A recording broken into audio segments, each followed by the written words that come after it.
Au moins ça, mieux que rien, là.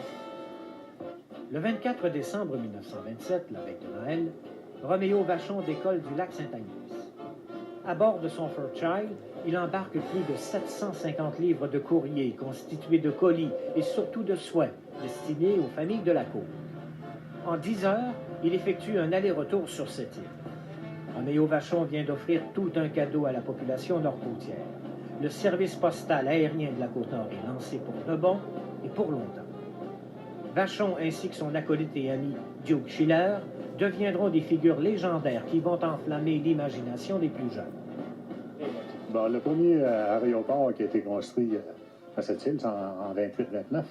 On est justement au début de l'aéroport, le début sud, qui faisait le long de la rue Brochu, en allant vers l'ancienne marina, avec l'église à l'arrière. Étant donné que mes parents opéraient une espèce de petite auberge, et ma grand-mère aussi, juste ici à droite de la tente, à peu près où on voit le gazon vert, c'était la maison de mes parents, avec leur commerce. On était tout près du vieux quai. Ça fait que les pilotes, c'était le refuge des pilotes chez moi. C'est un peu comme ça que je pense que j'ai pris le goût de l'aviation.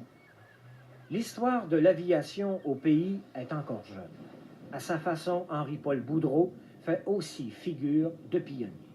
Puis étant donné que chez mes parents, il y avait une petite auberge, on gardait des pensionnaires, on appelait ça dans ce temps-là. Chez ma grand-mère, qui était de l'autre côté de la rue aussi.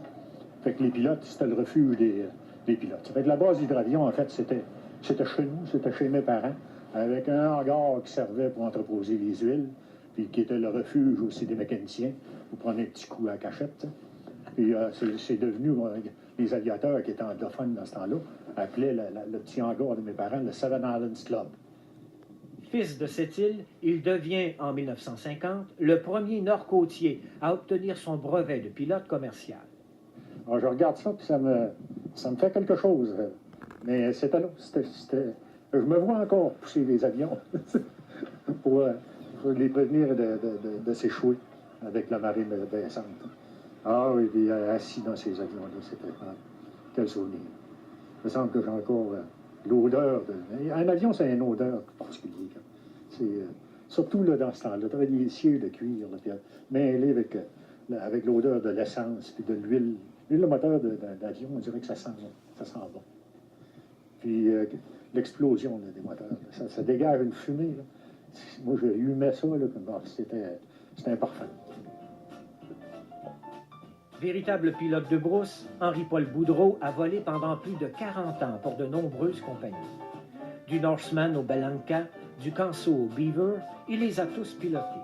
Les héros de sa jeunesse, il ne les a jamais oubliés.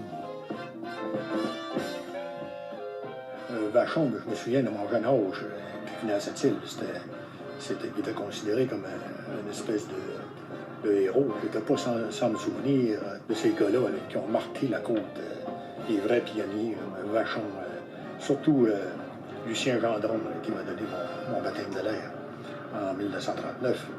Mais ces gars-là, c'est à eux que je pensais. À l'âge de 16 ans, j'ai commencé à prendre des cours cours de pilote à l'insu de mes parents. À 19 ans, j'ai eu mon brevet.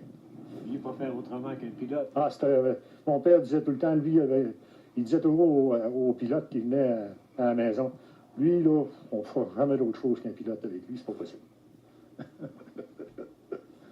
Ah oui, c'est le bon temps. Ça fait du bien à se rappeler ces choses-là.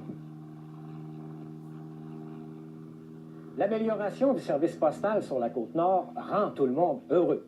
En fait, sans le savoir, la Canadienne transcontinentale marque des points auprès du gouvernement fédéral qui a l'intention d'instaurer un véritable service postal aérien pour l'est du pays, c'est-à-dire de Toronto jusque dans les Maritimes. Pour l'heure, sur la Côte-Nord, les pilotes expérimentent une méthode de distribution du courrier qui n'a rien de conventionnel, mais qui reste d'une très grande efficacité. Et cette méthode, les facteurs volants vont l'appliquer pendant des années, même à l'époque d'Henri-Paul Boudreau. C'est, si on veut, ce qu'on pourrait appeler un bombardement de première classe. C'était assez simple de larguer le courrier. D'abord, il fallait être deux. Puis, à l'approche d'un village, on avait un système par un sifflet, le même genre de sifflet que les arbitres au hockey se servent. Hein, parce qu'on ne voyait pas notre largueur qui, lui, laissait le sac par la porte. Mais à ce moment-là, on donnait un coup de sifflet à l'approche du village, où il y avait un endroit indiqué, comme un drapeau qui était indiqué, près d'une maison, où on devait larguer le courrier. Fait qu'à ce moment-là, moi, je descendais des fois jusqu'à 100 pieds. Ça dépendait des conditions atmosphériques. Puis au premier coup de sifflet, mais ça voulait dire prépare-toi, on arrive. Au deuxième coup, on me disait lâche le sac. C'était un flag qui appelait, eux autres, c'était une épinette ébranchée, une grande épinette qui piquait là, dans le sol.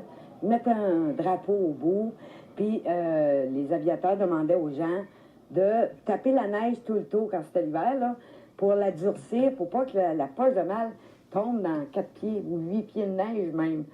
Ça fait que Roméo, à partir de ce moment-là, a réussi à faire il y avait au début 7 postes de largage. Et puis, ça s'est augmenté jusqu'à 27 postes entre Sainte-Agnès et Sept-Îles. On y allait à l'aveuglette. On volait dans des conditions, ça n'a pas d'allure.